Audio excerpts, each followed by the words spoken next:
Selamat tengah malam kepada pendengar Misteri Jam 12. Casey menemani anda pada tengah malam ini. Dan kisah yang pertama ingin saya bacakan kepada anda. Berikut ini berkenaan dengan boneka ataupun anak-anak patung. Kiriman daripada Syafianti. Berkongsi, beliau ada beberapa anak patung yang disimpan di dalam rumah, diletakkan, ada yang berada di atas katil, ada pula anak-anak patung ni yang diletakkan dalam almari-almari tertentu, almari-almari istimewa, display cabinet untuk mempamerkan koleksi anak-anak patung beliau. Begini kisahnya. Pada waktu itu saya memang tidak percaya dengan kehadiran hantu makhluk-makhluk halus. Pada pandangan saya, Casey, kata beliau, kehadiran makhluk halus ini semua termaktub dalam pemikiran kita. Yalah, kalau kita takut, takutlah jadinya. Kalau kita berani, beranilah jadinya. Dan saya mempunyai koleksi anak-anak patung yang agak banyak. Daripada soft toy kepada anak-anak patung kelihatan seperti bayi. Ada juga anak-anak patung yang kelihatan seperti manusia yang saya simpan sebagai hobi koleksi saya. Anak-anak patung ini juga akan saya dandankan mereka. Saya gemar menjahit. Jadi ada kalanya kalau ada masa terluang, waktu lapang, saya akan menggunakan mesin jahit saya untuk membuat pakaian-pakaian mereka. Tapi tidak semualah. Hanya anak-anak patung koleksi yang terpilih akan saya jahit.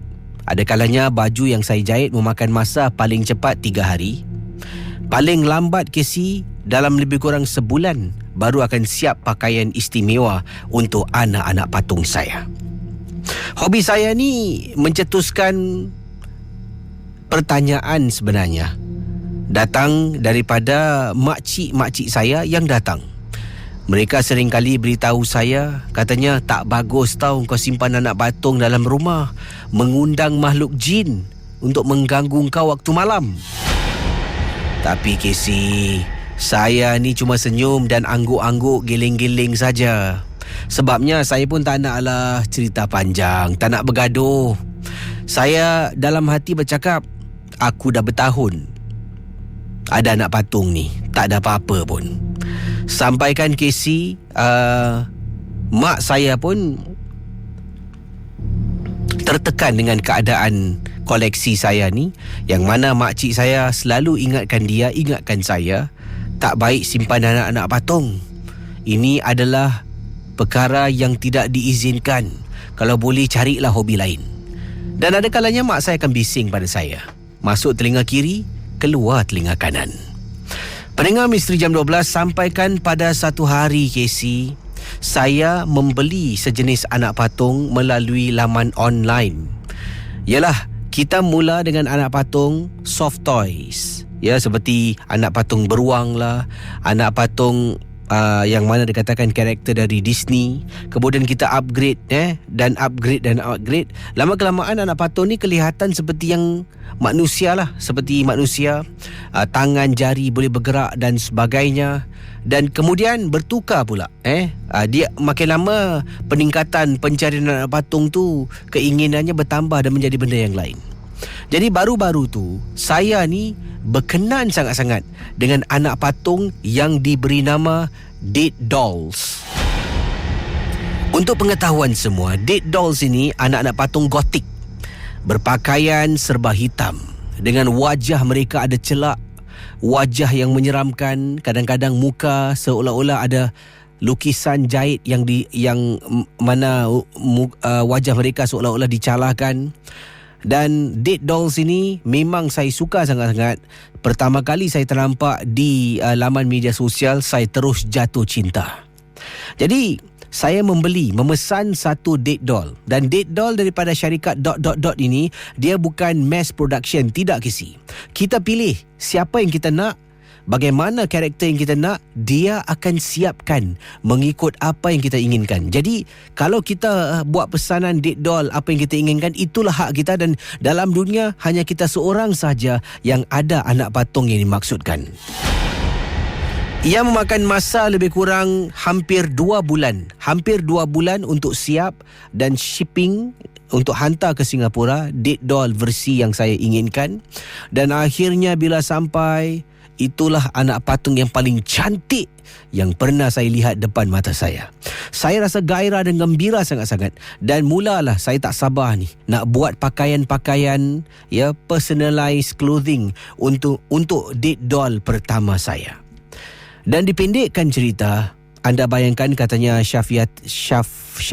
Syafiati yang berkongsi kisah ini.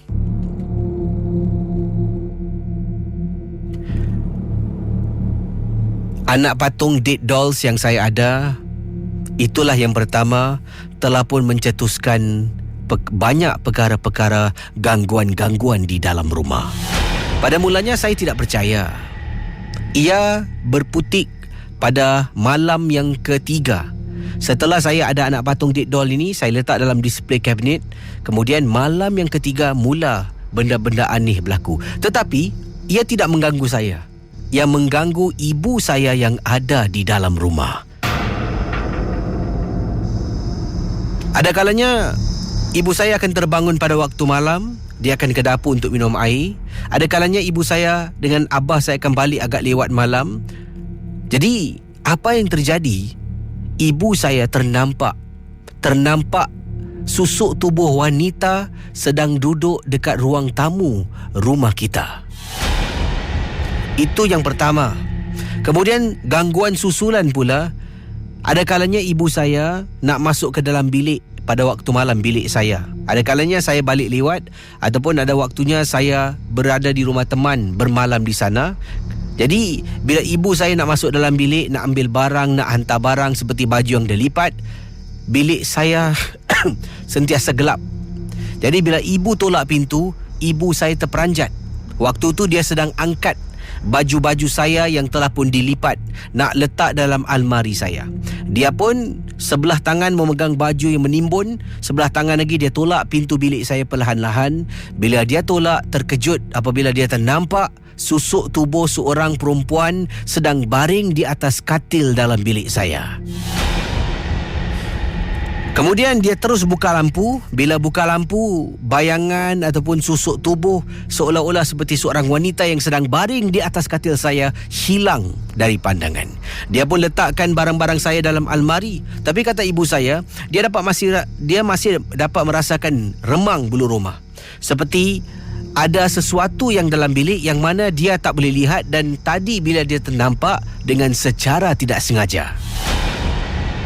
Dan ibu saya beritahu saya lah tentang anak-anak patung, koleksi anak-anak patung saya ni semakin lama semakin menjejas.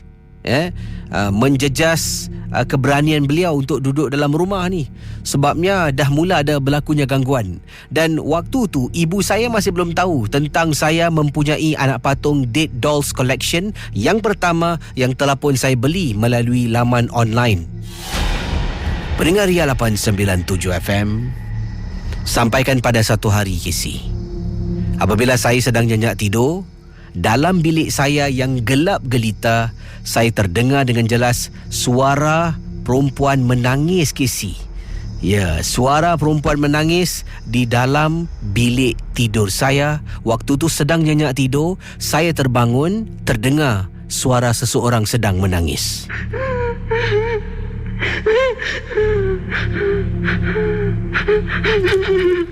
Alangkah terperanjatnya apabila saya bangun daripada katil dalam keadaan duduk dengan selimut separuh badan.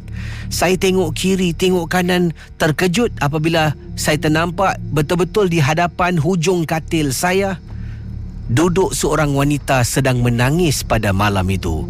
Bayangkan. Saya terperanjat, saya terkejut. Siapakah gerangan wanita ini? Perlukah saya menegur dia ataupun tidak? Lama kelamaan, Apa yang berlaku pada malam tu, setelah dia ternampak dan terdengar bunyi tangisan, kemudian ternampak seorang perempuan duduk di hujung, ya, dia ternampak hujung katil tu, dia pun bangun secara perlahan-lahan membuka tingkap. Dia bangun, dia buka tingkap untuk kasih angin keluar lah. Bila dia toleh ke belakang, wanita yang dia nampak duduk di hujung katil hilang entah ke mana. Jadi akhirnya beliau pernah juga nampak, ibunya pun pernah nampak wanita sedang berada di ruang tamu dalam bilik di hujung katil, dan juga wanita yang sama juga pernah muncul ketika mereka berdua baru balik keluar daripada rumah ke rumah saudara. Jadi bayangkan Syafiati dengan ibunya dengan ayahnya balik rumah. Buka pintu, terperanjat Syafiati, katanya bila saya membuka pintu rumah saya ternampak seperti sesuatu sedang merangkak begitu laju dan terus merangkak laju masuk ke dapur rumah saya. Casey, setelah itu ibu saya pun rasa khawatir dan ibu saya memanggil seorang pakar perubatan untuk melihat rumah, dan akhirnya dapat tahu dead dolls yang saya miliki adalah punca segala gangguan yang berada dalam rumah saya pada waktu itu. Selepas tu saya pun mengambil dead doll tersebut, masuk balik dalam kotaknya dan saya jual di eBay supaya saya tidak perlu lagi simpan. Casey, bayangkan hanya dalam beberapa jam setelah saya muat naikkan di laman eBay pada waktu itu, saya dapat jual dead doll saya dengan harga yang agak lumayan. Tapi sebelum tu, Casey, memang menyeramkan sangat-sangat. Anak-anak patung saya macam-macam ada, tapi yang satu ni lah yang mencetuskan banyak gangguan dalam rumah saya. Baik saudara pendengar Ria 897, berikut kisah yang ingin saya bacakan dalam rancangan MJ12. Ini adalah kiriman email, datangnya daripada Encik mana tadi gini, kejap Okey, Encik Sidik. Beliau berkongsi pengalaman yang menyeramkan ini. Kata Encik Sidik, Casey, saya tinggal di tingkat 5 rumah saya ni, dan di tingkat 2 adalah rumah seorang tukang ubat yang terkenal dekat blok saya. Saya tinggal dekat blok saya ni dah hampir 30 tahun, Casey, ya. Dah hampir 30 tahun duduk blok yang sama, dan saya kenal dengan jiran-jiran saya. Siapa yang dah pindah, siapa yang masih ada lagi. Yang masih ada lagi, jiran-jiran lama ni, apakah mungkin siapakah mereka? Semua saya kenal. Termasuklah seorang makcik yang tinggal di tingkat 2. Beliau menyediakan khidmat rawatan alternatif. Jadi inilah yang beliau nak ceritakan. Kita ikuti kisah berikut ini dalam rancangan Misteri Jam 12. Saya bekerja shift. Ada kalanya saya balik Casey sampai rumah sekitar jam 2.30 pagi, paling lewat pukul 3 pagi. Ada kalanya saya balik rumah seperti sekitar jam 7 lebih malam, paling lewat 8 malam. Dan begitulah kalau shift pagi, petang, balik malam, balik keesokan pagi. Dan peristiwa, kata Encik Sidik, nak kongsi sama. Kadang-kadang bila saya balik, nanti akan ada orang naik lift. Mereka akan keluar dari lift di tingkat 2, dan saya tahu itu bukanlah mereka yang tinggal sama blok dengan saya. Saya kenal dengan jiran-jiran saya sebab dah 30 tahun Casey duduk di rumah yang sama, di tempat yang sama. Jadi bila nampak orang ni, tak pernah nampak aja, saya rasa ni confirm nak pergi tingkat 2. Jadi mereka akan tunggu lift sama dengan saya. Masuk lift, pintu tertutup, saya dalam hati cakap ni mesti nak pergi tingkat 2. Dia tekan tingkat 2, dia keluar, confirm nak pergi rumah tukang ubat yang saya katakan tadi. Jadi apa yang berlaku pendengar Ria 897 FM? Pada suatu hari saya balik kerja sekitar jam 2 lebih pagi 2 lebih pagi. Cik Sidik balik kerja. Dah lah penat, picit butang tunggu lift. Rumah saya ni, Casey, dia dah pasang dalam lift tu ada CCTV, ada kamera. Dan dekat tingkat 1 rumah saya, dekat luar lift tu ada TV screen monitor. Kita boleh nampak dalam lift tu ada orang. Tak ada orang, kita boleh nampak orang buat apa dalam lift. Jadi saya sedang berdiri dekat bawah di kolong blok lift lobby rumah saya, tekan butang nak tunggu lift turun ke bawah. Saya dapat lihat lift tu berhenti dekat tingkat 2. Casey, dengan jelas lift berhenti di tingkat 2. Kemudian saya nampak daripada kamera dan juga monitor skrin yang ada di luar pintu lift tingkat 1, saya nampak dekat tingkat 2 ada orang masuk dalam lift dengan jelas. Dalam hati saya cakap, ini confirm daripada rumah makcik berubat tu lah. Pendengar misteri jam 12. Lift pun turun sampai tingkat 1. Bila pintu lift terbuka, orang yang saya nampak dalam lift hilang. Saya terperanjat, Casey. Kemudian saya dapat rasakan macam ada orang tiup tahu. Angin yang agak kuat keluar daripada lift tu. Saya terhenti seketika. Saya pejam mata dan membaca beberapa surah yang saya tahu. Masuk dalam lift, saya tekan tingkat 5. Dalam perjalanan naik ke atas, Casey, bayangkan saya tekan tingkat 5, Casey. Jadi kata Encik Sidik, lift tutup dari tingkat 1 naik atas sampai dekat tingkat 2, lift berhenti, pintu terbuka, Casey. Pintu lift terbuka, dalam hati, sejak bila aku tekan tingkat 2 ni? Pintu lift terbuka, Casey. Tiba-tiba bulu roma saya meremang sangat-sangat dan naluri saya memberitahu saya, keluar dari lift, jangan naik lift. Maaf cakaplah, Casey, saya orangnya berani. Tapi oleh kerana pada pagi itu naluri saya memberitahu keluar dari lift. Bila saya berada dekat tingkat 2, pintu lift terbuka, saya keluar dari lift dan pintu lift pun tertutup dan naik atas ke tingkat 5. Saya teruskan perjalanan untuk pulang ke rumah ke tingkat 5. Dari tingkat 2 naik 5, saya naik tangga. Sambil naik itu saya bercakap-cakap dalam hati ni, kenapa dah 2 kali dia berhenti dekat tingkat 2. Jalan naik tangga sampai dekat tingkat 5 rumah saya. Lift yang tadi saya tekan masih berada dekat tingkat 5, Casey. Tapi pintu lift tertutup. Pintu lift dah pun tertutup. Saya pun berjalan menuju ke arah rumah saya. Sekejap-sekejap pandang belakang. Sekejap-sekejap tengok dekat lift. Keluarkan kunci untuk buka pintu rumah, nak masuk ke dalam rumah. Dan daripada mana dia berdiri, dia dapat lihat dekat kawasan lobi lift rumahnya. Tetapi tidak ada apa-apa benda yang menakutkan. Dia pun masuk ke dalam rumah, kata Encik Sidik, dan dia bersihkan diri untuk tidur. Jadi apa yang berlaku, Encik Sidik kata sebelum saya tidur, daripada tingkap bilik rumah saya boleh dapat lihat lobi lift rumah di tingkat 5. Entah macam mana, Casey, dah mandi, dah makan, dah bersihkan diri. Saya pun nak tidur ni. Saya sempat pergi dekat tingkap, saya menjenguk sekejap daripada tepi. Tak perlu buka tingkap, boleh nampak. Bila saya sedang menjenguk, tengok dan perhatikan, saya terkejut apabila saya ternampak dekat tembok di sebalik kawasan lobi lift, seperti ada orang sembunyi di sebalik tembok, juga sedang menjenguk dan sedang tengok saya, yang pada waktu itu sedang kepo nak tengok lobi lift rumah saya.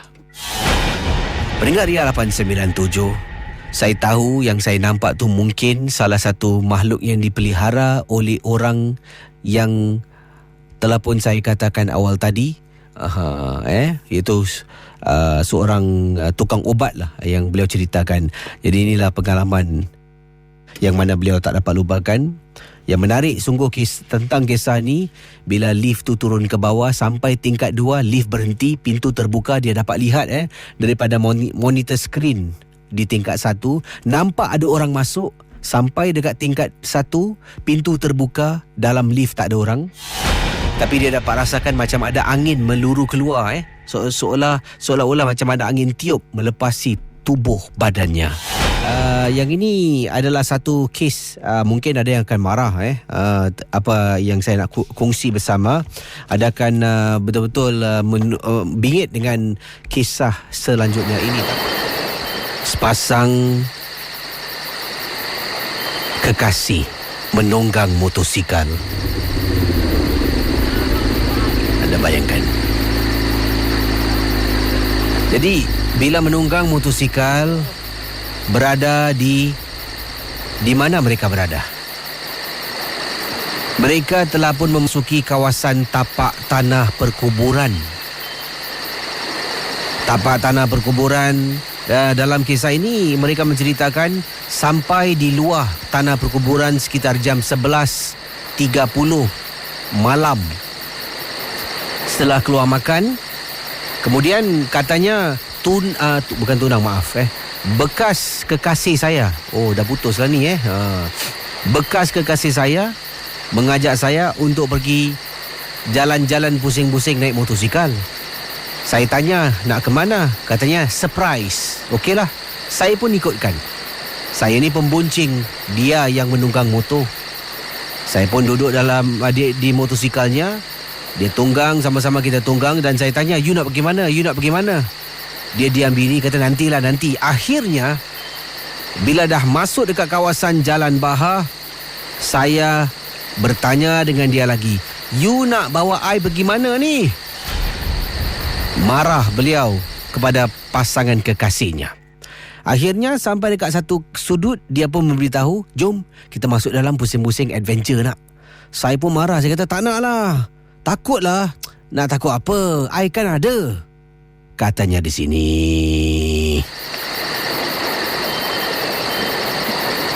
Kita pun menunggang motosikal. Anda bayangkan pendengar Ria 897 FM.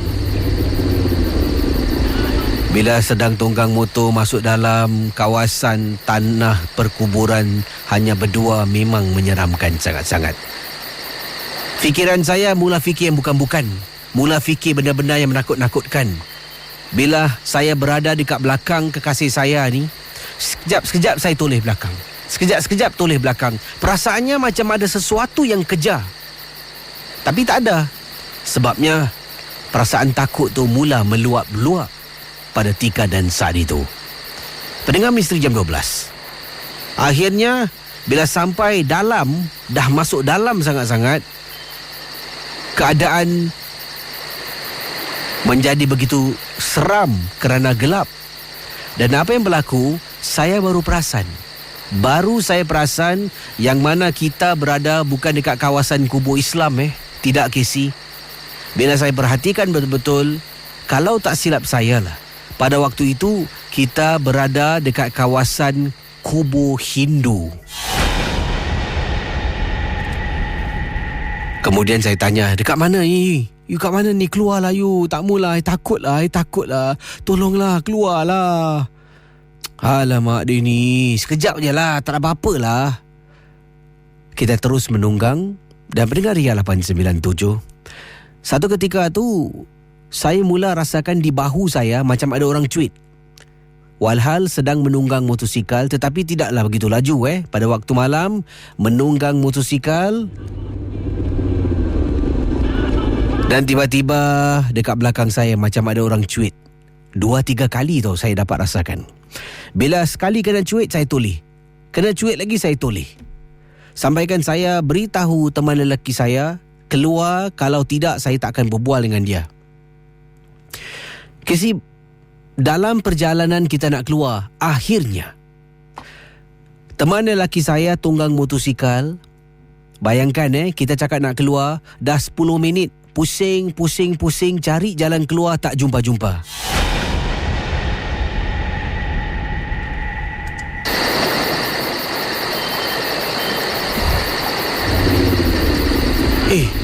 You dah pusing banyak kali tau you.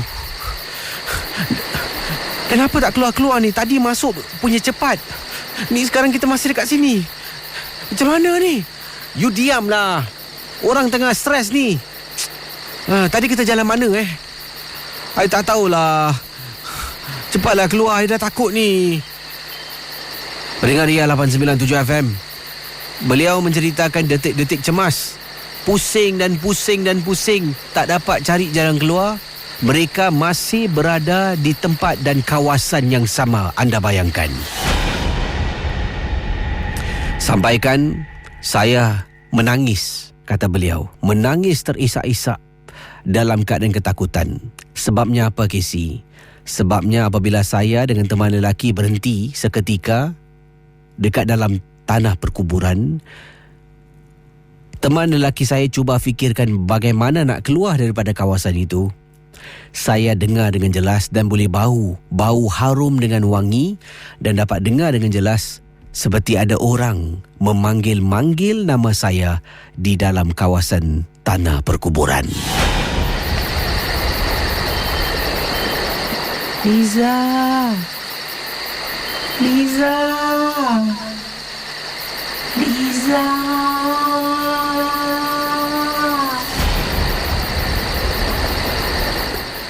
Casey, saya tak tahu apa yang berlaku.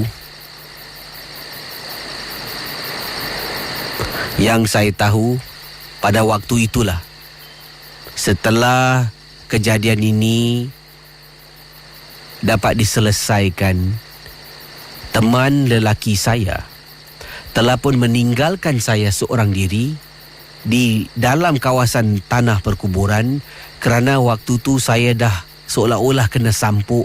Dah kena sampuk, saya turun dari motosikal, saya duduk dekat atas jalan di tapak tanah perkuburan sambil bermain-main dengan rambut saya.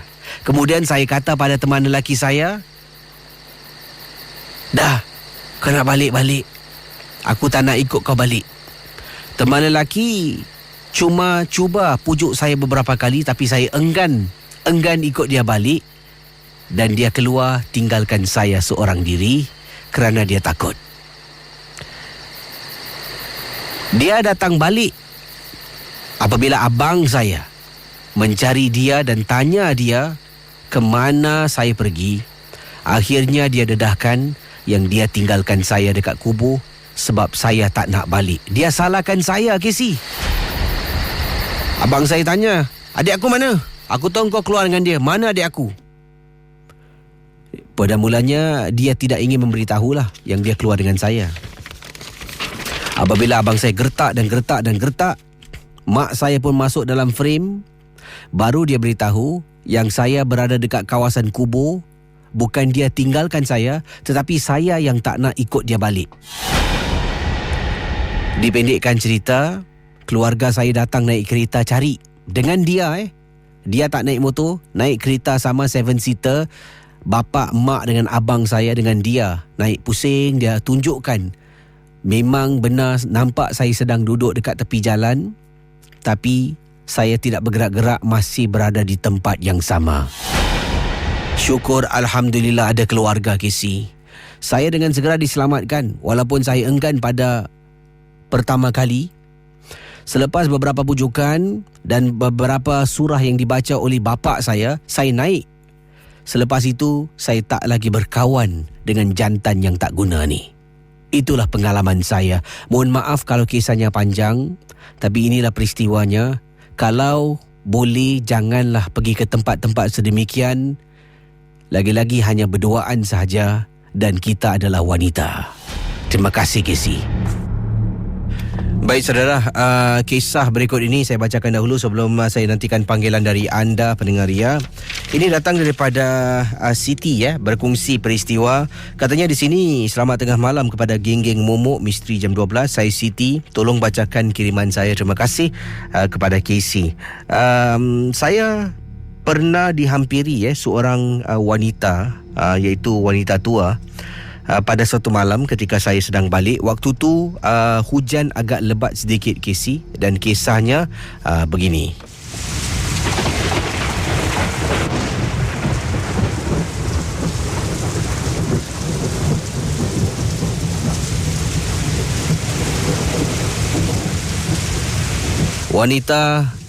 Seorang wanita tua menghampiri saya pada keadaan cuaca hujan agak lebat berdekatan dengan rumah saya. Saya belum sampai lagi rumah. Saya baru sahaja turun daripada bas feeder yang terakhir. Daripada bus stop nak pergi ke rumah saya, tidak ada shelter. Jadi saya terpaksa tunggu di perhentian bas untuk seketika. Tengoklah kalau hujan tu reda. Kalau tidak, saya terpaksa mengharungi hujan untuk pulang ke rumah saya. Jadi sedang saya duduk dekat bus stop seorang diri, tidak ada orang lain dekat bus stop tu kecuali saya seorang saja, kata Siti. Saya pun keluarkan telefon bimbit saya dan saya bermain dengan telefon bimbit lah, main game. Tengah tunggu hujan yang begitu lebat sangat-sangat. Angin bertiupan agak kuat. Sedang duduk, tiba-tiba saya terperanjat. Kata Siti, datang seorang makcik dan katanya, "Nak, boleh tolong makcik tak nak? Makcik sesat lah. Makcik tak tahu nak pergi dekat blok ni. Nak tahu tak?" Kata makcik tu kepada saya minta tolong lah. Jadi saya pun dengan hati yang terbuka, kata Siti, saya tidak fikir benda yang bukan-bukan pun. Dia seorang makcik minta saya tolong. Dan bila dia tunjuk saya alamat dan nombor blok ni, blok ni berada beberapa blok jauh daripada blok rumah saya. Jadi saya pun kata dengan makcik tu, "Makcik, boleh nanti saya hantar. Tapi makcik boleh tunggu sekejap tak? Saya tak ada payung ni. Tengah hujan lah. Lebat pula tu."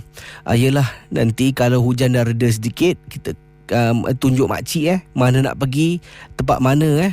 Jadi saya pun kata okeylah, makcik duduklah dulu. Jadi dekat bus stop tu, saya duduk sambung main game. Makcik tu pun saya dapat lihat dia duduk sebelah ujung lah. Jadi saya sedang bermain game dan dalam keadaan hujan, kereta lalu, satu persatu kereta kenderaan lalu. Pendengar Ria 897,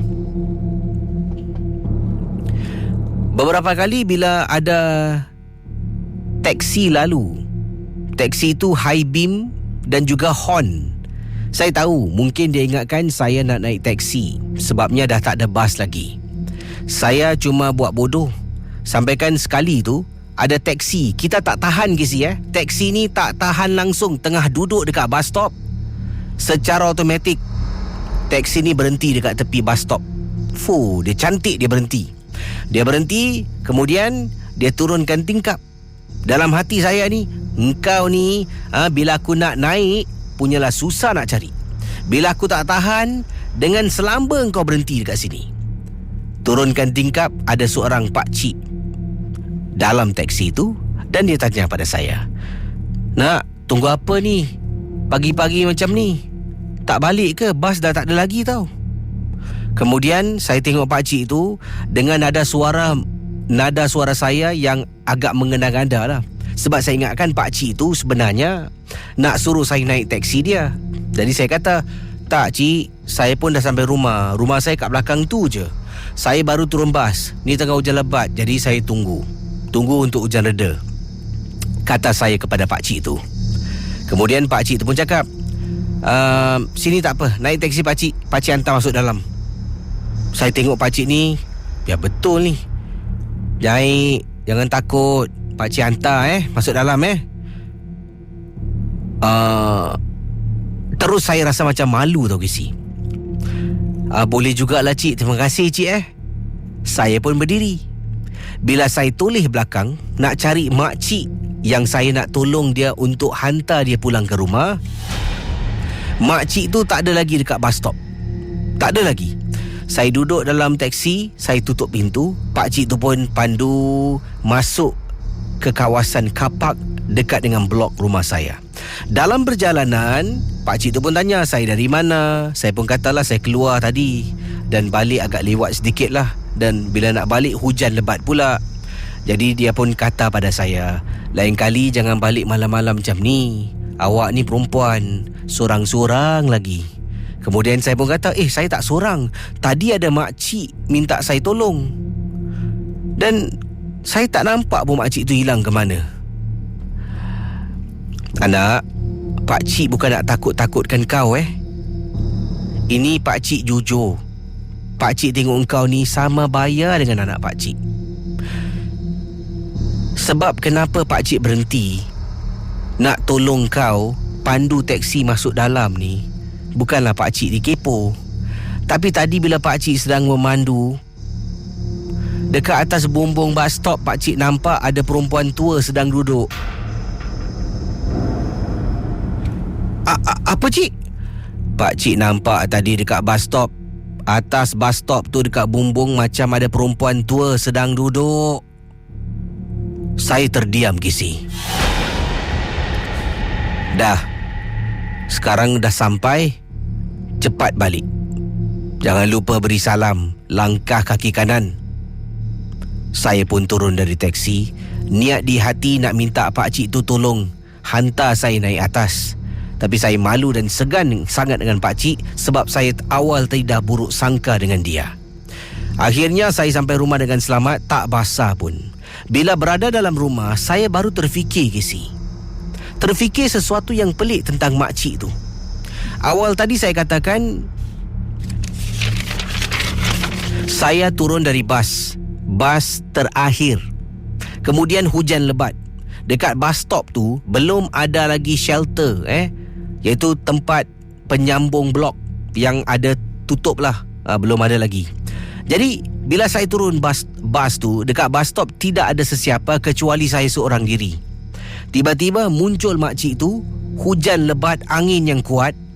Makcik tu yang berbual dengan saya, entah datang dari mana. Kalau dia datang daripada blok sebelah ke seberang jalan, dia mesti basah.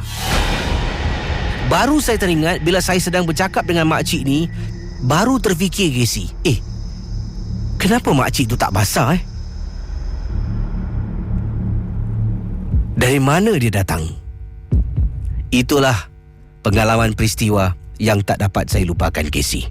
Terima kasih dan juga selamat tengah malam. Sementara saya nantikan panggilan-panggilan anda. Ini ada satu lagi pengalaman yang diceritakan di sini.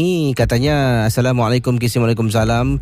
Gunakan nama semaran saya sebagai Lin. Jangan sebut nama yang tertera di alamat email. Baik, Lin berkongsi peristiwa ini, satu kejadian yang menghantui beliau ketika dia hamil anak yang pertama. Saya tinggal waktu itu di kawasan Jurong West, Casey. Saya ingat lagi pada waktu malam suami saya keluar ke tempat tugas, saya seorang diri dalam rumah. Tapi sebelum tu saya pun dah tahu ada sesuatu yang menakut-nakutkan saya mula berlaku di luar rumah saya. Antaranya saya pernah pada waktu malam lah nak angkat jemuran dekat luar rumah. Saya keluar rumah sekitar jam 8 lebih malam. Tiba-tiba saya dengar bunyi orang macam psst, psst, panggil saya. Dalam keadaan sedemikian, saya toleh kiri toleh kanan tapi tak nampak orang. Dan tiba-tiba bulu roma saya meremang.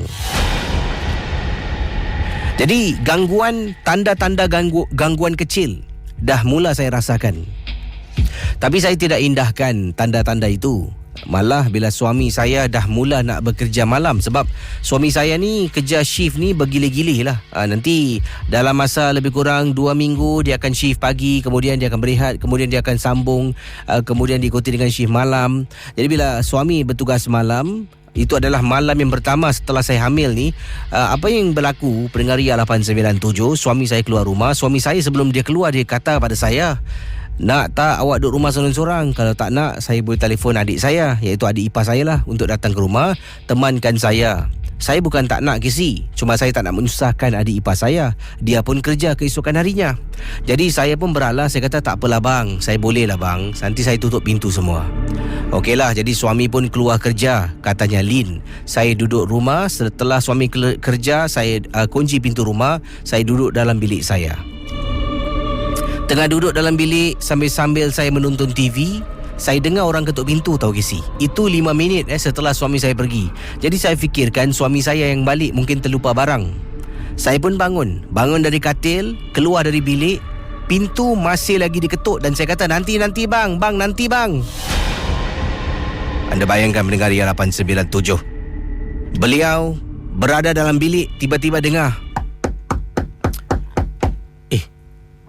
suami aku ni mesti terlupa barang. Bang, nanti bang kejap. Nanti bang.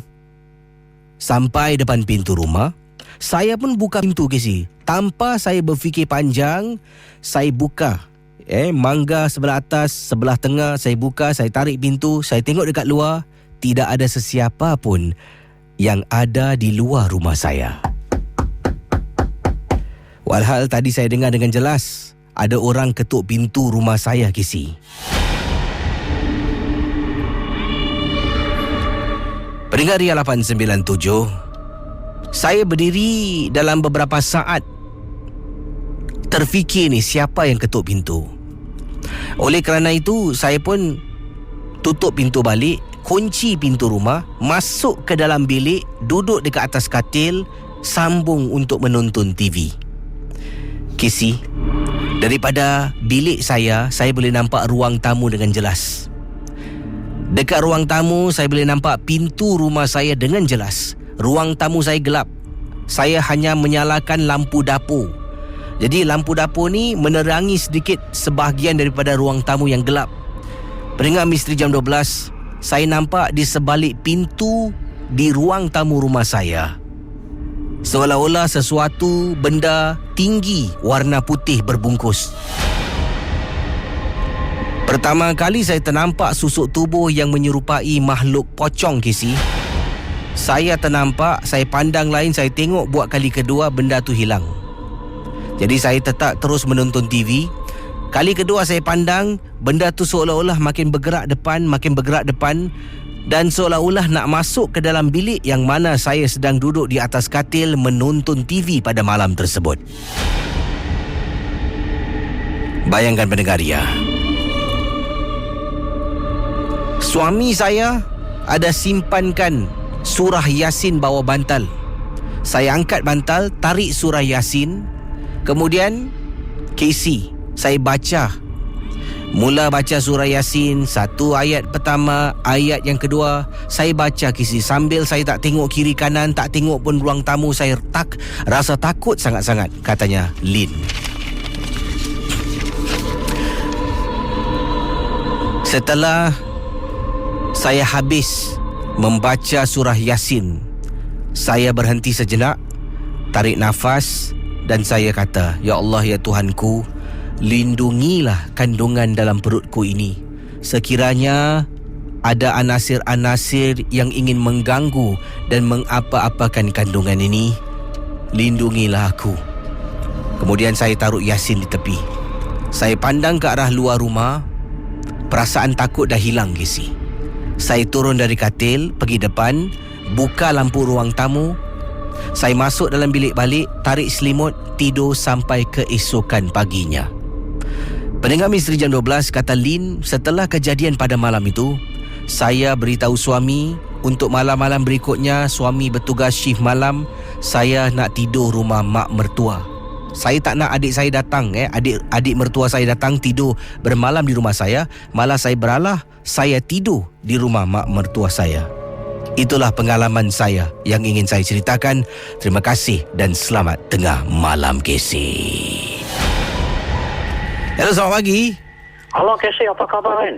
Wow. Ya. Khabar baik. Assalamualaikum. Waalaikumsalam. Ya, Pak Radin ya. Ya, Pak Radin Kronik kes ya. Pak Radin, sebelum tu Pak Radin. Ya. Tadi kisah tentang wanita hamil tu. Ya, wanita hamil.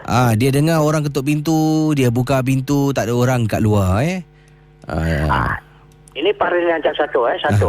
Ilmiah wanita hamil, Casey, orang penuh dengan gelombang emosi, Casey. Sebab wanita hamil tu pasal dinasihat, aku sedih sekarang. Saya Pak Radin tengok dekat Arab Street, kadang-kadang mana-mana dekat Orchard Road atau kadang Pampan dah jadi mahbuyung.com, dah hamil. Orang kata, dia orang apa jadi tahu? Orang kata, dia meraya malam-malam buta. Ni Pak Din potong sikit cerita Ini Pak Din cerita. Silakan Pak Radin. Tak ada, ini Pak Din nasihat. Satu perempuan, dia budak muda desa, youngsters, korang hormatlah dulu nenek-nenek kita, mak kita tak pernah nak merayap. Lepas kau dah .com dah hamil. Ini apa jadi? Tadi semasa kita tegur, Pak Din cakap, kau malam-malam jangan merayap. Kenapa? Nombor satu, darah kau sejuk, darah kau manis. Lagi satu, baby ni kasi, dia dapat snapshot, dapat apa rasa orang kata, benda-benda gaib. Kadang-kadang ada unseen force, kadang-kadang raba-raba tau. Kadang boleh masuk, tengok perut baby tu apa tau. Cumalah lindung lah. Ni Pak Din cerita satu kronik kes boleh tak? Ya, silakan Pak Radin. Ni Pak Din cakap ikhlas Ilmiah kasih sayang suami isteri itu memang wajib. Memang nafkah berkasih sayang tu satu pahala. Tapi ni ada satu kes kronik. Kasi tahu tak, seorang isteri apa dah terjadi, suami dia ni suka bergurau dia bukan berpeluk atau bukan macam nak bergurau ke berkata-kata. Suami dia bila malam, nanti kadang-kadang kan isteri nak tidur dulu. Jadi dia suka apa tahu? Dia suka belaikan rambut bini dia. Kadang-kadang dia gini, kadang-kadang dia apa tahu, dia anu-anu leher bini dia dengan cara pelan, macam kasih gitu. Jadi apa tahu, 1-2 hari bini dia tak terperanjat. Tapi Pak Din cakap satu janganlah kita bergurau senda waktu orang tengah tidur ke si. Atau dia baru orang Jawa bilang melek-melek, macam separuh tidur. Because anything kalau kita macam gurau ke atau kisah sentuhan, memang cara normal nak bergurau macam dia apa tahu, macam dia ingat nak macam gurau, macam dia ambil tangan dia scratch leher bini dia, jadi bini dia macam terperanjat. Bang, apa ni bang? Orang kata aku rasanya orang kata ngeri macam Casey sekali macam Casey tengah baring ke atau tidur, sekali Casey pergi garuk leher dia ke atau pergi ambil macam pen ke apa dekat telinga dia, kan orang tersentak. Itu pasal Pak Din cakap ini seorang suami yang kronik. Kadang-kadang bila dia nak isteri dia, kau nak bergurau boleh. Yang kau pergi ambil pensel, pergi korek orang lubang telinga orang tu asal. Kadang-kadang dia ambil apa tak kasi pen, kadang-kadang dia ambil apa benda, nanti dia anu-anu kat telinga, orang pun terperanjat. Ini satu simptom yang agak bergurau tu ada sebab. Tapi janganlah bergurau tak kala malam waktu orang nak tidur dengan cara-cara yang kronik. Sebab apabila kita dalam tidur, cuba kalau macam Casey tengah tidur, kalau siapa tahu, contoh kalau orang tiup Casey punya telinga, macam mana kata sentak, mak kau, alamak, ini kan kisah nyanyi betul. Jadi, apa terjadi, setiap kali dia buat gini, terjadilah satu kali, lama ibarat hari berganti masa tak kena Casey, tapi satu hari, dia dah tidur apa tahu nasib baik dia ni tinggal dengan mak mertua dia tu. Ada kadang-kadang tinggal mak mertua ni pahala juga. Walaupun kau nak privacy. Kalau darurat emergency gini, nasib baik orang kata mak mertua dia tu ada tengokkan baby boy dia. Ini apa terjadi ke si? Laki dia kena sip malam untuk 2 hari. Jadi apa tahu? Bila dia tidur, apa benda yang kita lalu bergurau senda ke si? Kadang-kadang the roaming unit force ada witness. Kau ingat apa? Orang yang report ni pun ada eyewitness juga. Orang ada witness, kadang-kadang dia imitate, dia mengikuti apa gurauan kita. Sebab gurauan yang menakutkan akan mengundang alam gaib kasi. Sebab itu satu-satu benda gangguan kan, macam kita mengganggu rohani isteri kita nak tidur. Orang kalau nak tidur, rohani dia dalam tengah nak terbang, nak mimpi. Habis cuba kalau orang ambil pensel, kau pergi telinga, lubang telinga bini kau pasal. Kadang-kadang kau pergi cubit-cubit, kan tersentak dia terpekik selalu isteri dia. Dia lepas Pak Din obat, isteri dia cakap apa tau? Memang Pak Din janganlah, apa selalu kau dia gini, settle isteri. Mak kau, mak. Dia kata jadi tak, nanti dia marah, kerana suami dia tak marah macam bang, jangan buat itu peranjat bang. You joke, what kind of joke you do, you know? This is a shocking joke, you know. Kan? So, isteri sendiri cakap gitu kan, satu kes trauma yang teramat sangat. Jadi apa terjadi, lepas dalam 2-3 hari ni balik tak apa, jadi dalam shift dia malam tu ada pula alam gaib, orang kata imitating the action of the husband yang penyayang, tapi dok bergurau yang kronik pula. Apa terjadi bila dia tidur, orang kata kirakan apa tu, apa nak buat, pasal isteri ni kes penakut ke si. Bila suami tak ada, kesian tu buka pintu. Pada kata jadi dia nampak lah rumah dia kan ada mak mertua, ada anak dia. Jadi anak dia tinggal dengan baby mak dia tu. Jadi dia tidur, dalam dia tidur tu ke si, terjadi gurauan yang difotokopi oleh alam gaib yang kes kronik. Alamak, hanya betul lah. Apa terjadi? Apabila dia malam dia tidur, dia sudah macam rasa seolah-olah macam apa tak, mula-mula dia senyum. Dia ingat macam suami dia tu, dia cerita lepas Pak Din obat, dia macam tutup mata, dia senyum, dia gurau tak apalah suami aku pasal dia belum tidur. Tapi bila dia nak baring balik, dia teringat dalam dia tutup mata kan, dia teringat tau, main power cakap, suami aku kan kerja malam ni, apa yang bikin, takkan mak mertua aku, mak apa ni, mak aku nak buat gini pula, letak dah buang tebiak ke apa. Sekali baru dia terperanjat bila dia buka mata sikit, alamak kesi, satu macam lembaga hitam yang telah melaikan orang kata muka dia, macam apa tu ambil tangan scratch selinga dia kesi. Lepas tu dia tersentak. Dalam tersendak terjadilah satu histeria yang teramat sangat, dan dia pekik sepuatnya. Dia cakap macam mak, orang kata nasib baik, orang kata perempuan ni satu bagus tau, dia terperanjat, dia tak pernah cakap abang, dia terpegang mak dia juga. Pasal apa, mak kan orang yang kita sayang, sayang ibu. Jadi apa terjadi, dia tak pekik. Bila dia pekik, mak dia terus buka lampu nak, kenapa nak, dah tak sadar diri kasi, dah terperanjat. Dan lepas tu orang kata menggeletar, dan mulut orang kata kira-kira dah macam terketak-ketak gitu. Jadi apa terjadi? Dia cakap mak dia kalang kabut, orang kata kira-kira nasib baik ibu mertua. Itu paling cakap siapa Kalau kesi ke, kalau gini, jangan lupa mak mertua, bapak mertua, kau pun kau akan kasih number. Kalau takut kesi kerja malam, kalau mak mertua gini, takut orang kata baby nangis ke apa gini. Jadi mak mertua kita boleh tahu number. Walaupun kita suami isteri itu memang privacy, tapi nombor telefon janganlah privacy pada mak bapak. Taklah sayang. Diorang kan part of your family. Jadi kasih nombor dengan mak mertua engkau. Dengan bapak mertua kalau apa-apa boleh telefon alamat ini, nombor handphone anak menantu aku. Ni yang bagus ni. Orang kata kirakan mak mertua dia tu tahu pula orang kata nombor telefon suami dia. Jadi telefon anak menantu laki-laki dia ni. Jadi kau boleh pulang tak sekarang? Kenapa? Orang kata anak kau ni, isteri kau ni, orang rumah kau ni macam tersampuk ni anak perempuan aku ni. Habis dia dah kalang kabut nasib baik. Dia kerja tu dia sebagai supervisor lah kerja dalam satu factory. Jadi dia kasih tahu dia punya superior officer atas, I got to go out now lah because why? Something wrong with my wife lah. Like something just wrong somewhere lah. Tapi tu nasib baik kerana rumah tangga jadi dia dapat release lah. Dapat release dia kalang kabut nasib baik dia ada .com.creator pula. Jadi dia balik dalam dia speed up malam pula cantik pula expressway pun lengang dan dia jadi macam F1 lah. Jadi apa jadi dia speed sampai tepat gitu dia naik lift kalang kabut. Dia kata betul-betul isteri dia dalam keadaan begitu Casey. Dia kejut-kejut isteri dia cuma menggetar macam apa tahu orang demam kurang. Demam kurang kan satu macam cold tapi tak boleh apa-apa. Jadi macam terperanjat. Ni dia panggil apa tahu semangat dah terperanjat. Jadi dia dah jadi menggigil. Dalam menggigil tu tersampuk. Sebab tersampuk ni ada simptom macam demam kurang. Jangan ingat tak ada macam penyakit. Demam kurang tu macam simptom orang tersampuk, hysteria, you see. Jadi nasib baik orang kata dia apa tahu dia telefon orang kata kirakan dia punya bapa. Dia punya bapak sendirilah pasal dia tinggal ni dengan rumah mak mertua dia. Jadi bapak mertua dia tak tahu nombor Pak Adin. Dia telefon bapak sendiri. Dia kasih tahu, Pak ada nombor orang kata Pak Adin dah. Kerana orang panggil dia wak kronik. Jadi kadang-kadang dia terus Pak Adin datanglah. Dia kami kenapa? Bapak dia datang dulu pergi berobat tapi tak berdaya ke sih. Sebab kadang-kadang it take a specialist to handle a chronic thing, you see. Jadi apa dia Pak Adin dia telefon, Pak Adin terus datanglah. Dalam Pak Adin datang, jadi terus Pak Adin buat sesuatu ilmiah yang terbaik dan akhirnya dapat disettle. Dan motif gurau cerita Pak Radin ni, wak imam kau menyayangi seorang isteri kau.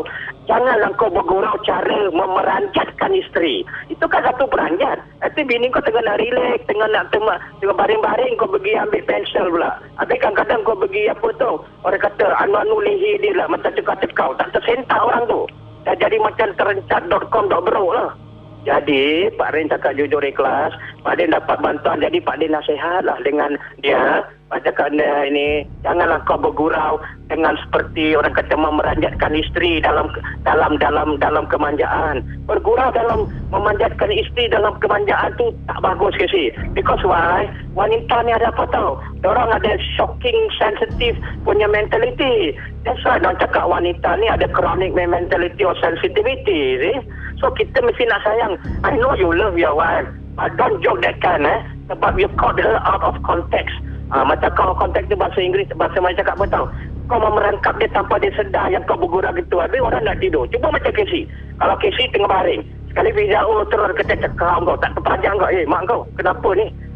Itulah. Tapi sebenarnya motif dia ada juga benda-benda gaib akan mengikuti apa benda yang kita lakukan. Alhamdulillah, kronik sudah settle. Assalamualaikum. Waalaikumsalam warahmatullahi taala wabarakatuh. Brigadier 897, sebelum saya akhiri tugas, satu lagi kisah ringkas ingin saya sampaikan di sini. Ini kiriman daripada Amran, katanya Casey selamat malam. Peristiwa saya ni ketika saya tidur, seringkali saya terkena gangguan. Ini berlaku 5 tahun yang lalu, tapi sekarang alhamdulillah katanya Amran saya sudah pun pulih. Jadi pada mulanya saya ingatkan ini berkenaan dengan tubuh badan saya yang mungkin kurang sihat. Saya ingatkan saya ada sejenis penyakit ke. Setiap malam kalau saya tidur dalam bilik seorang diri, kata Amran, saya akan rasakan badan saya ni macam sempit dan sesak nafas. Yang anda bayangkan Amran kata seolah-olah sempit dan sesak nafas. Nanti saya akan terjungak-jungak nak cuba tarik nafas. Dan akhirnya selalunya saya dapat dapat melepaskan diri saya dalam keadaan sempit tu, dan saya akan bangun dengan keadaan saya tercungap-cungap. Misal kata tengah tidur, dia baring, nanti dia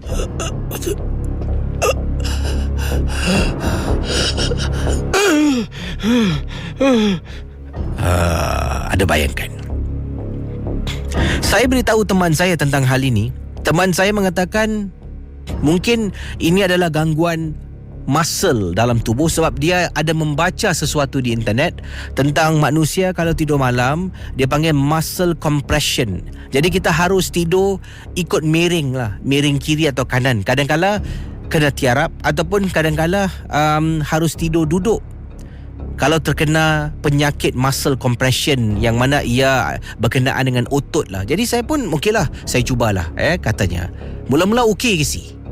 Mula-mula bila saya tidur miring, rasa tercungap-cungap tidak lagi wujud. Mungkin benar kata teman saya. Sampaikan pada satu hari, saya sedang tidur miring, mata saya pejam, tak boleh buka.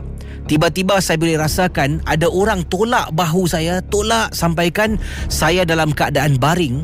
Dan saya dapat rasakan, baru saya faham, seperti ada orang duduk di atas dada saya ketika tidur. Dipendekkan cerita kata Amran, saya berjumpa dengan seorang pakar, dan pakar ni merawat saya. Setelah dia mendapat tahu ada seekor jin betina. Jin betina yang suka dengan saya sangat-sangat. Jadi pada malam hari, jin ni akan datang menghampiri saya yang sedang tidur. Dia akan duduk di atas dada saya. Memang KC, kalau saya beritahu KC, mungkin pendengar Misteri Jam 12 yang sedang mendengar susah nak percaya. Mungkin ada yang kata lawakkan saya, nak ketawakan saya, jin betina, apa ni? Tapi KC, saya pun memang pada mulanya tak percaya. Setelah saya mendengar nasihat pakar perubatan ini, saya buat apa yang dia suruh. KC, memang benar, saya pernah ternampak satu ketika yang mana saya dalam tidur, saya membaca ayat yang dia berikan pada saya. Saya tak boleh lafazkan ayat itu, seolah-olah mulut saya pun dikunci. Tapi dari dalaman saya cuba dan cuba dan cuba. Bila saya dapat buka mata sedikit, alangkah terperanjatnya KC, susuk tubuh jin betina ni dalam bilik yang gelap sedang duduk dekat dada saya KC. Sedang duduk di dada, dapat lihat KC, wajahnya yang bengis, tinggi besar. Saya selepas itu bangun tercungap-cungap nafas, terus saya buka lampu. Dan setelah kejadian itu, saya dinasihatkan kalau tidur malam jangan tutup lampu untuk seketika waktu sementara saya menjalani sesi rawatan ini. Jin betina ni memang suka pada saya. Sampaikan pakar ini memanggil saya pergi berubat. Akhirnya jin betina meresap masuk dalam tubuh, dan pakar ini bercakap dengan jin ini untuk tidak mengganggu saya lagi. Alhamdulillah KC, perkara ini berlaku 5 tahun yang lalu. Sekarang saya nak tidur tiarap ke, tidur miring kiri kanan, tidur baring pun tidak ada apa-apa masalah lagi. Bagaimana jin tu boleh berkenan dengan saya tidak pasti datang dari mana. Pakar pun tidak beritahu. Yang penting saya dah sihat dan selamat daripada gangguan. Terima kasih. Baik, pendengar Ria 897, apa yang berlaku di sini kisah yang ingin saya sampaikan sebentar nanti, bukan esok lah, tapi sini ada satu video yang mana ada seseorang yang berkongsi video.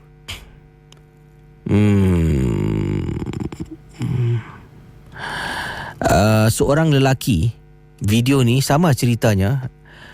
Saya tak tahu bangsa apa, tetapi dia dikatakan merakamkan aksi ketika dia sedang tidur.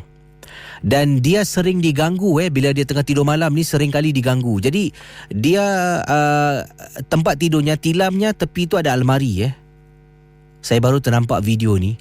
Dan bila dia merakamkan dia tidur malam, dia letak kamera video tu sedang merakamkan aksi dia tengah tidur. Dia tutup lampu, dia main handphone sampai tertidur.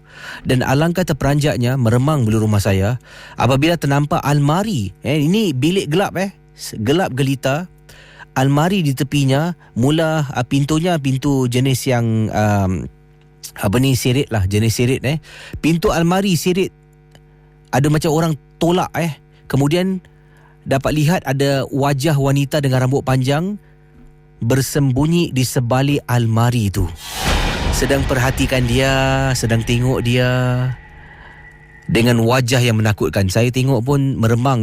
Jadi dalam video ni, lelaki ni sedang baring dan ada wajah kepala wanita dekat di sebalik almari tu sedang perhatikan dia. Dia dalam keadaan resah gelisah ketika dia tidur dan memang menakutkan sangat-sangat.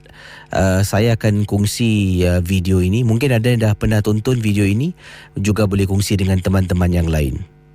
Dah pukul 2 Baliklah. Okey. Bye-bye. Terima kasih. Misteri Jam 12.